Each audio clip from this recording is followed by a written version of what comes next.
Pagkatapos kumain at tumiga, magiging baboy ka. Malamang ay narinig ninyo na ito nang paulit-ulit mula pa noong pagkabata. Opo. Kaya pagkatapos ninyong kumain, agad kayong tumatayo. Naghuhugas ng pinggan, naglilinis ng bahay at namamasyal.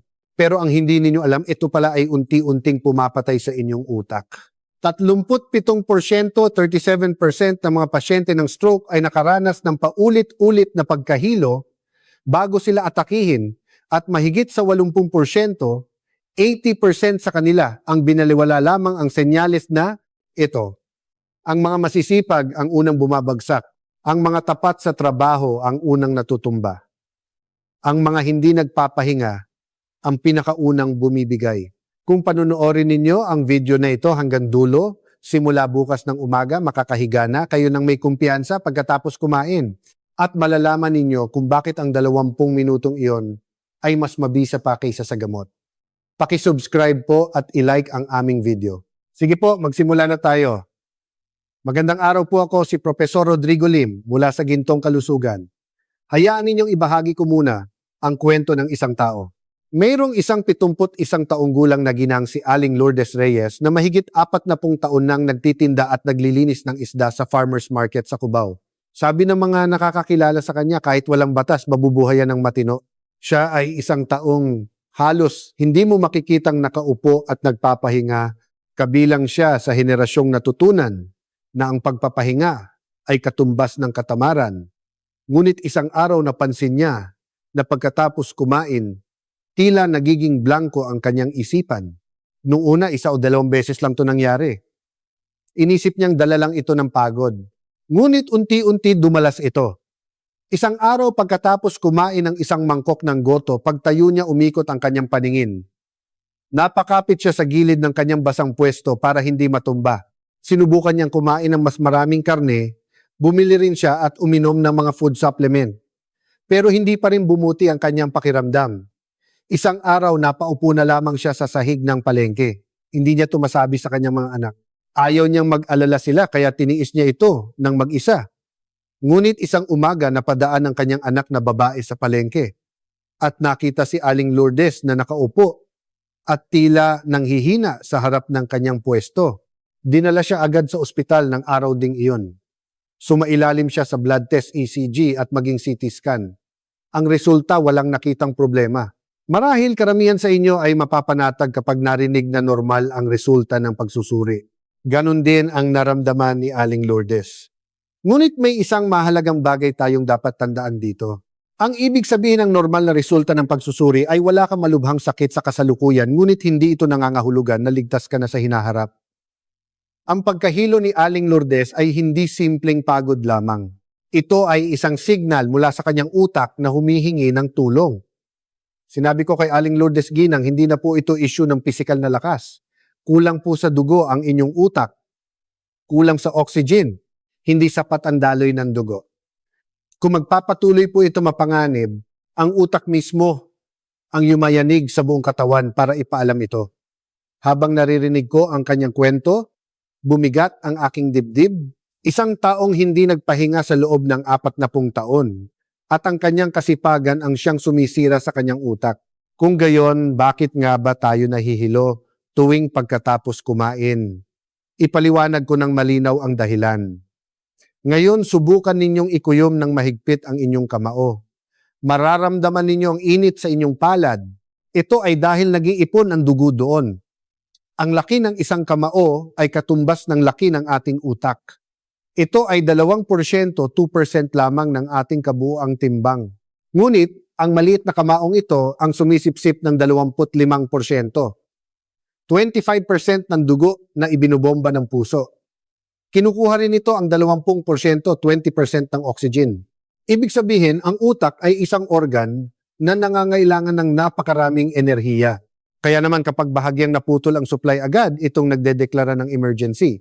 Sa loob ng 1 minuto, nagsisimulang maapektuhan ang mga brain cells at pagkatapos ng 4 na minuto, mahirap na itong ibalik sa dati. Ngunit kapag tayo ay kumakain, isang mahalagang pagbabago ang nangyayari sa ating katawan. Sa sandaling pumasok ang pagkain sa tiyan, ang panunaw o digestion ang nagiging pangunahing prioridad ng ating katawan. Ang malaking bahagi ng kabuuang dugo ay sabay-sabay na dumadaloy patungo sa mga digestive organs. Gaano karami ang daloy ng dugo sa digestive system ay tumataas ng 2 hanggang 3 beses kumpara sa normal. Halos 1/3 ng dugo sa buong katawan ay bumababa patungo sa tiyan at bituka. Para mas madaling maintindihan, isipin ninyo na sa bahay ay may maraming gripo sa banyo, sa kusina, sa washing machine. Kung sabay-sabay itong gagamitin, hihina ang tulo ng tubig. Pagkatapos kumain ng gripo ng ating digestive system, ay buong lakas na gumagamit ng tubig. Kaya nagkukulang ang supply para sa ibang bahagi. At ang unang naaapektuhan ay ang gripo na nasa pinakamataas na lugar, ang utak. Sa loob ng ating katawan, mayroong isang tagapamahala na nagbabahagi ng dugo. Sa normal na kalagayan, nagpapadala ito ng sapat na dugo sa utak at sa tiyan. Ngunit sa sandaling kumain tayo, ang tagapamahalang ito ay gumagawa ng isang agarang desisyon. Mas importante ang digestion ngayon. Bawasan muna natin ang supply sa ibang parte at ibuhos ang dugo sa tiyan. Sa pagkakataong ito, ang unang kinukunan ng dugo ay ang utak. Dahil ito ang nasa pinakamataas na bahagi, itong unang nawawalan ng tubig. Sa mga kabataan, hindi ito nagiging problema. Ang mga blood vessel ay nababanat pa. At ang autonomic nervous system ay mabilis na nakaka-adjust, kaya mabilis ding napupunan ang daloy ng dugo papunta sa utak. Ngunit habang nagkakaedad, nagbabago ang sitwasyon. Ang mga pader ng blood vessel ay tumitigas at bumabagal ang response time ng autonomic nervous system. Isipin ninyo ang isang bagong hose. Kapag malakas ang daloy ng tubig, nababanat ito para i-adjust ang pressure. Pero ang isang luma at matigas na hose ay hindi na nababanat. Hindi nito kayang sipsipin ng pressure, kaya humihina na lang ang daloy ng tubig. Ganito rin ang nangyayari sa ating mga blood vessel. Kapag ang dugo ay bumuho sa digestive system, ang kakayahang punan, ang daloy ng dugo papunta sa utak ay malaki ang ibinababa. Sa medical na termino ito ay tinatawag na postprandial hypotension. Ito ay ang pagbaba ng systolic blood pressure ng 20 mmHg o higit pa pagkatapos kumain. Ayon sa isang pag-aaral, ito ay nangyayari sa hanggang 36%, 36% ng mga taong may edad 65 pataas. Ibig sabihin, isa sa bawat 3 tao ay nakakaranas ng kakulangan ng dugo sa utak tuwing pagkatapos kumain. Ang pakiramdam na parang lutang pagkatapos kumain, ang pagbigat ng talukap ng mata at pag-idlip, hindi iyan simpleng antok lang.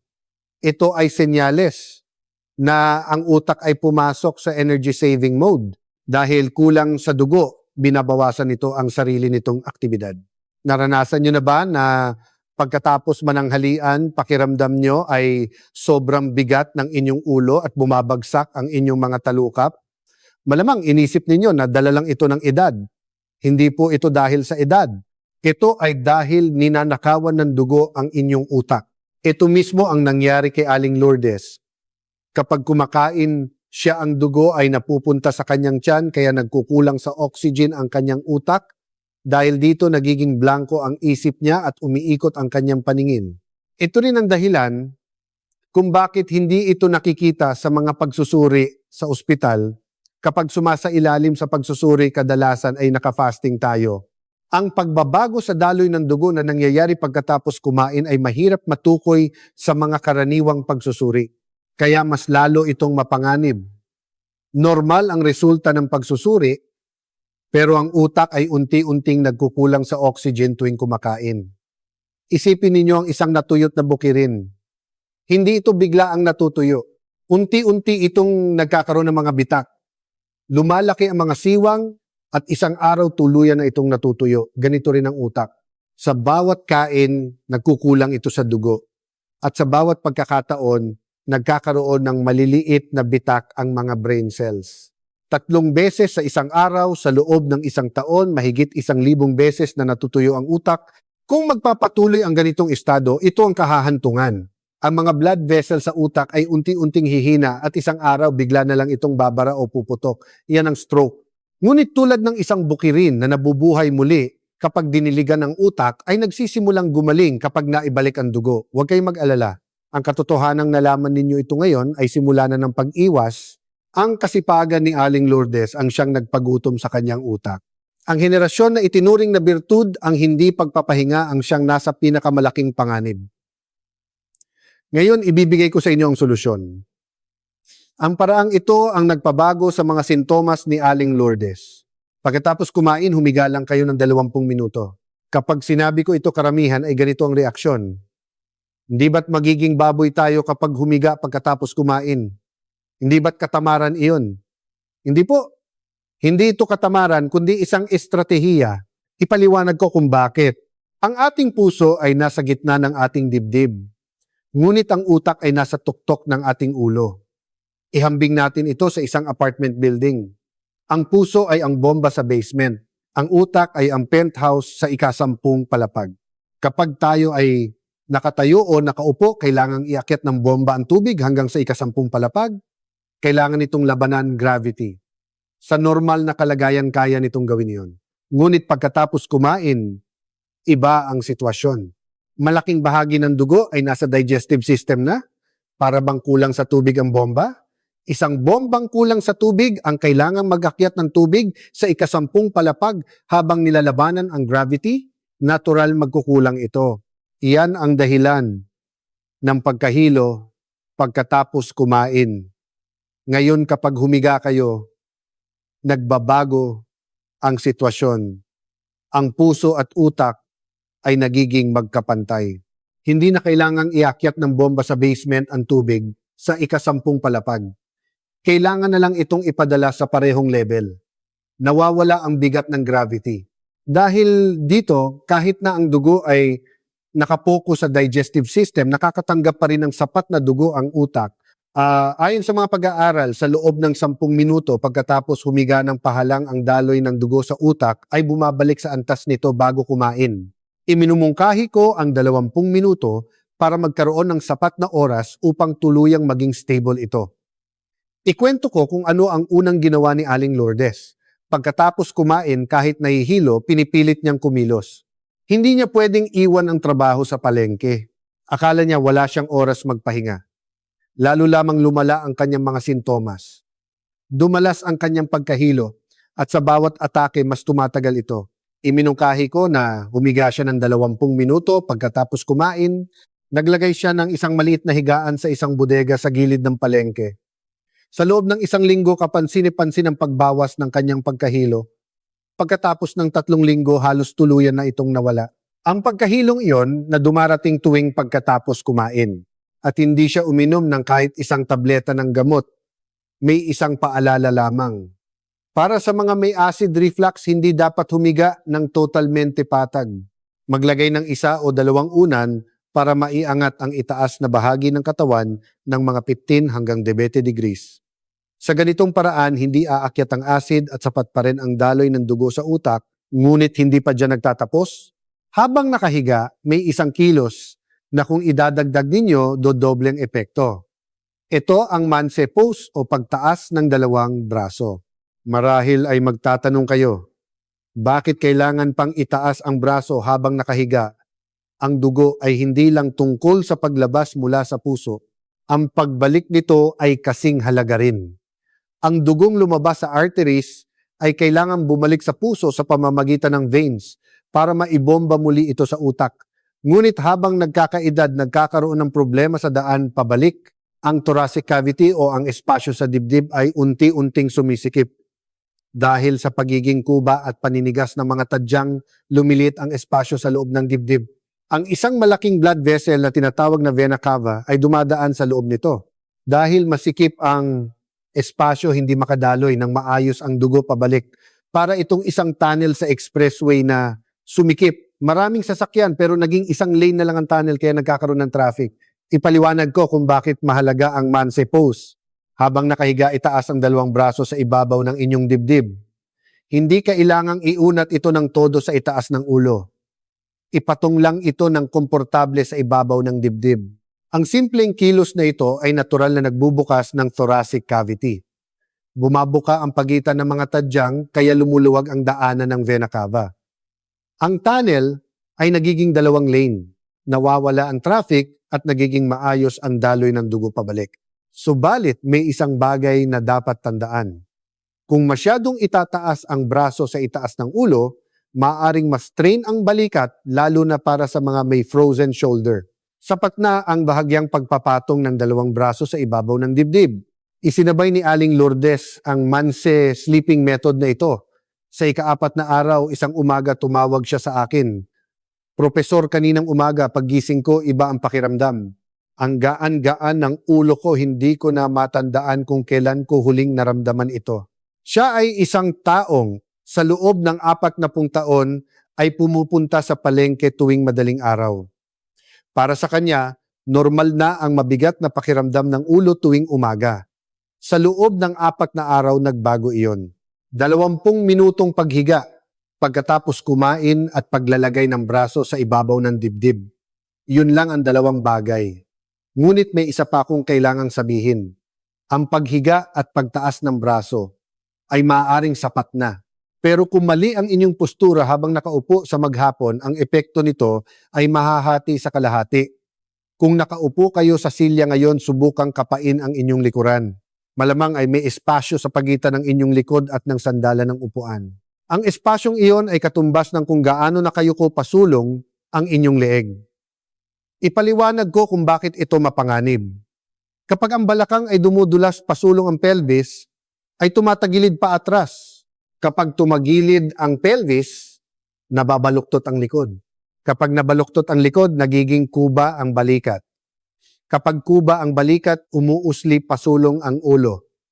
Ito ang tinatawag na text neck o forward head posture. Marami ang nag-aakala na ang text neck ay simpleng problema lang ng pananakit ng leeg. Hindi po. Sa ating leeg, dumadaan ang kumpol ng mga nerbiyos mula sa utak papunta sa buong katawan. Isipin nyo itong isang expressway.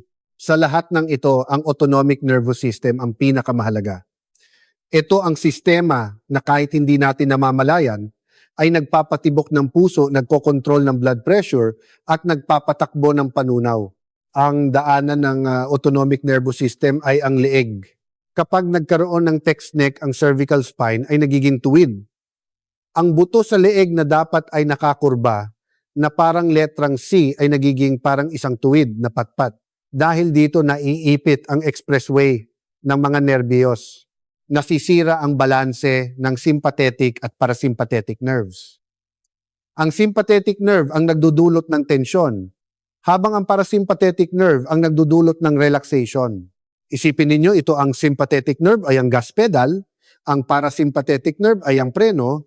Kailangan nila magsalitan para ligtas na umandar ang sasakyan. Ngunit kapag naiipit ang mga nerbiyos dahil sa text neck, nagiging parang depektibo ang preno. Palaging nakatapak sa gas pedal. Ang katawan ay laging nasa estado ng tensyon at hindi na makontrol ng maayos ang blood pressure. Kaya naman kapag biglang bumaba ang blood pressure, pagkatapos kumain, hindi makatugon ng maayos ang katawan. Ang postprandial hypotension na nabanggit ko kanina, isa sa mga pangunahing sanhi nito ay ang sirang autonomic nervous system. Ngunit ang autonomic nervous system ay maaaring maibalik sa dati at hindi mahirap ang paraan. Ang paghiga para magpahinga ay first aid, pero ang pag-aayos ng postura ay ang pangunahing lunas. Simple lang ang paraan. Kapag uupo sa silya, idikit ang inyong balakang sa sandalan. 1 sentimetro, 1 cm lang na pag-urong ay sapat na. Sa paggawa nito, naitutuwid ang pelvis, umaayos ang likod at bumabalik sa tamang posisyon ng leeg. Tinatawag ko itong milagro ng 1 sentimetro. Isinabay din ni Aling Lourdes ang pag-aayos na ito sa kanyang postura. Tuwing uupo siya sa kanyang silya sa palengke, sinisiguro niyang nakadikit ang kanyang balakang sa likod.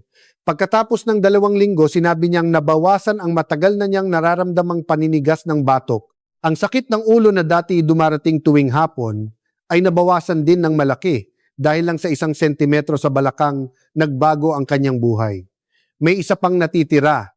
Ibibigay ko sa inyo ang plano kung paano isasama ang 3 ito sa inyong araw-araw na gawain. Ito ang 3-day action plan para mapanatili ang daloy ng dugo sa utak mula umaga hanggang gabi. Umaga na, pagkagising wag agad bumangon. Habang nakahiga buong gabi, ang blood pressure ay stable sa mababang antas. Kung bigla kayong babangon ang dugo ay biglang dadaloy pababa sa mga binti na magdudulot ng panandali ang kakulangan ng dugo sa utak. Ito ang dahilan kung bakit may mga nahihilo pagkagising sa umaga. Ang bombang nagpahinga buong gabi ay biglang pinipilit na mag-akyat ng tubig sa ika-10 palapag. Kaya kailangan ninyong mag-warm up habang nakahiga pa. Itaas ang 2 braso sa ibabaw ng dibdib. Gawin ang manse pose ng dahan-dahan ng 5 beses. Bubukas ang inyong thoracic cavity at babalik ang daloy ng dugo na bumagal habang natutulog. Pagkatapos magpainit ng bomba, saka kayo bumangon. Pagkatapos uminom ng 1 basong maligamgam na tubig, ang malamig na tubig ay nakakagulat sa tiyan. Ang maligamgam na tubig na halos kapareho ng temperatura ng katawan ay nakakabawas sa lapot ng dugo at nakakatulong sa sirkulasyon. Sa almusal, huwag kumain ng sobra. Ang dami ng dugo na dumadaloy sa tiyan ay nakadepende sa dami ng pagkain. Kapag mas marami ang kinain, mas kakaunti ang dugong mapupunta sa utak. Kapag pakiramdam nyo ay medyo may espasyo pa sa tiyan, itigil na ang pagkain. Ang hindi pagpuno sa tiyan ay pagprotekta sa utak. Pagkatapos kumain ng pinakamahalaga, magpahinga ng 20 minuto na bahagyang nakasandal na may anggulong 20 degrees. Maaari kayong sumandal sa sopa na may unan. Ang 20 minutong ito ang oras na nagpoprotekta sa inyong utak. Sa maghapon, tandaan ang 1 sentimetro. Tuwing uupo, idikit ang balakang sa sandalan. Kapag nakatayo, bahagyang ibaba ang baba. Sa pamamagitan nito, masisiguro na bukas ang daanan ng autonomic nervous system sa leeg. Gabi na. May isang bagay na dapat ninyong tandaan. Ang smartphone. Kapag yumuyuko kayo habang gumagamit ng smartphone, ang bigat sa inyong cervical spine ay maaaring umabot hanggang 27 kilo. Para kang may 2 bowling ball na nakapatong sa iyong leeg. Ang problema ay hindi lang ang bigat. Sa magkabilang gilid ng buto ng leeg ay dumadaan ang vertebral arteries papunta sa utak. Ito ang pangunahing daanan na nagsusupply ng dugo sa utak. Kapag yumuyuko ang mga vertebral artery na ito ay nababaluktot at naiipit tulad ng isang hose na nakatupi, hindi makadaloy ang tubig kaya bumababa, ang dami ng dugong umaakyat sa utak. Kung magpapatuloy ang ganitong posisyon sa loob ng 30 minuto, magsisimulang bumaba ang daloy ng dugo sa paligid ng leeg. Pagkalipas ng 1 oras, apektado na rin ang daloy ng dugo papunta sa utak. Ang 1 oras na pagyuko habang gumagamit ng smartphone ay katumbas ng pagharang sa daloy ng dugo sa utak sa loob ng 3 oras. 2 oras bago matulog, ibaba na ang inyong smartphone. Kung talagang kailangan gamitin, huwag yumuko. Itaas ang smartphone hanggang sa level ng inyong mata. Sa pamamagitan nito, mahahati sa kalahati ang bigat sa inyong leeg. At 30 minuto, bago matulog ang magaang stretching o pagbababad ng paa sa maligamgam na tubig, ay makakatulong sa sirkulasyon hanggang sa dulo ng mga daliri na magpapahimbing sa inyong tulog. Ang pagbabawas lamang sa oras ng pagyuko ay magpapabago sa daloy ng dugo sa utak bago matulog. Ito na ang kabuuan ng 3-day routine. Sa umaga, 5 manse pose, 1 basong maligamgam na tubig, 20 minutong pahinga pagkatapos kumain, 1 cm na pagdikit ng balakang sa upuan at pagbaba ng smartphone sa gabi. Hindi ito mahirap. Walang kailangang espesyal na kagamitan o gastos. Naramdaman ni Aling Lourdes ang epekto ng routine na ito sa 3 araw. At sa 4 na umaga, tumawag siya sa akin. Ngunit pagkalipas ng 1 linggo, ang anak na babae ni Aling Lourdes ang tumawag. Profesor, nag-iba ang kutis ni nanay. Kitang-kita ang pamumula ng kanyang mukha. Sabi rin ng mga tao sa paligid niya, gumanda raw ang kanyang itsura. Sa loob ng 40 taon, namumutla siya habang nagtatrabaho sa palengke tuwing madaling araw. Ang pamumula ng kanyang mukha ay nangangahulugan na hindi lang sa utak kundi sa buong katawan ay bumuti ang sirkulasyon ng dugo. May isa pa akong gustong sabihin. Mahalaga ang kasunod ng 20 minutong pahinga. Ang panahong iyon, kung kailan puno ng dugo ang utak, ay ang golden time kung kailan pinakamatalinong gumagana ang utak. Sayang kung mananatili lang kayong nakaupo. Maglakad-lakad sa inyong lugar. Maaari kayong maglaro ng paborito ninyong chess o magsimulang mag-aral ng wikang banyaga na matagal nyo nang gustong matutunan habang mas ginagamit ang utak lalo itong bumabata. Tumitibay ang koneksyon sa pagitan ng mga brain cells at nabubuo ang mga bagong circuit. Ang mga circuit na ito ang nagsisilbing pader na panlaban sa demensya. Gamitin ng husto ang utak na na-charge sa loob ng 20 minuto. Doon makukumpleto ang kahulugan ng pag-charge. Sa puntong ito marahil ay may mga katanungan kayo. Inipon ko ang 4 na pinakamadalas na tanong sa aking klinika. Una, hindi ba't nakakataba ang paghiga pagkatapos kumain? Ito ang pinakamadalas na tanong. Ang sagot, ang paghiga ng 20 minuto ay hindi nakakataba. Sa katunayan, kabaligtaran pa nga. Kung pipilitin ninyong kumilos pagkatapos kumain ng katawan, ay napupunta sa stress state. Tumaas ang stress hormone na tinatawag na cortisol at ito ang nagpapabilis ng pag-iipon ng taba. Ang komportableng pagpapahinga ng 20 minuto ay nagpapakalma sa autonomic nervous system at nagpapabalik sa normal ng metabolismo. Ang pagpapahinga ay nakakapayat. Pangalawa, meron akong acid reflux, pwede ba akong humiga? Tulad ng sinabi ko kanina, iangat lang ng bahagya ang itaas na bahagi ng katawan. 2 unan sa sopa para makasandal ng komportable ay sapat na. Kung sa sahig hihiga, maaring itupi ang kumot at ilagay sa ilalim ng likod para sa parehong epekto. Pangatlo, ano ang dapat gawin sa unan kapag ginagawa ang manse pose? Iwasan ang mataas na unan. Kapag mataas ang unan, nababaluktot ang leeg at nawawala ang natural na kurba ng cervical spine. Ang taas na katumbas ng isang kamao ay sapat na. Ang bahagyang suporta sa espasyo sa ilalim ng leeg ang pinakamainam na taas para sa cervical spine. Pang-4, kung ganoon, mas maganda ba kung buong araw na lang akong nakahiga? Gusto kong linawin ito, hinding-hindi po. Ang 20 minuto ay isang pahinga, isang kuwit, tulad ng isang pangungusap na kailangan ng kasunod pagkatapos ng kuwit, pagkatapos ng 20 minutong pahinga, kailangan ninyong tumayo at kumilos. Kung buong araw kayong nakahiga, manghihina ang inyong mga kalamnan at lalo pang sasama ang sirkulasyon ng dugo. Ang 20 minuto ay para sa pag-charge at ang natitirang 23 oras at 40 minuto ay para sa paggamit ng charge na yon. Mga kaibigan, sinamahan ninyo ako sa mahabang talakayang ito. Ang mga sinabi ko ngayon ay hindi isang sikretong mahirap hanapin. Ito ay simpleng pag-unawa sa prinsipyo ng ating katawan at pagkilos ayon sa prinsipyong iyon. Maikli lang ang 20 minuto, ngunit ang 20 minutong iyon ay isang puhunan para sa 23 oras at 40 minuto. May isa akong pakiusap sa inyo.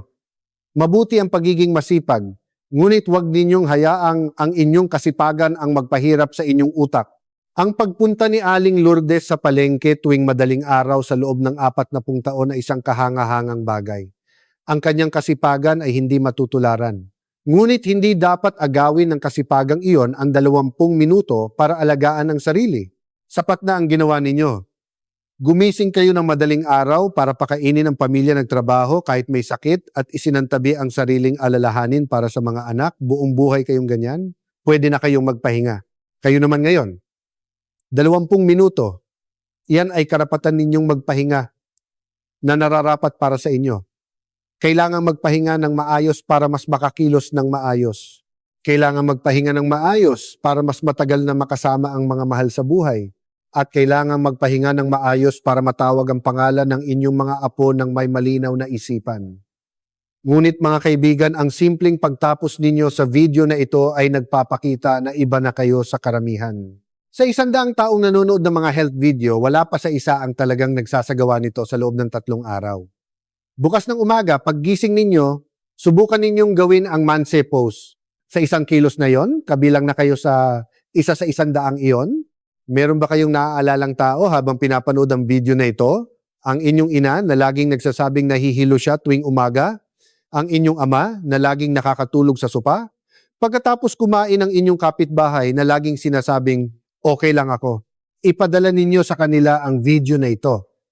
Ang isang video na ito ay maaring magligtas sa kanilang utak at ang inyong mga naramdaman ngayon, paki-comment po sa ibaba ng 20 minuto. Bawat komento ninyo ay malaking tulong para makagawa kami ng mas magagandang content. Salamat po sa panonood hanggang sa dulo ng mahabang video na ito. Muli ako po si Professor Rodrigo Lin,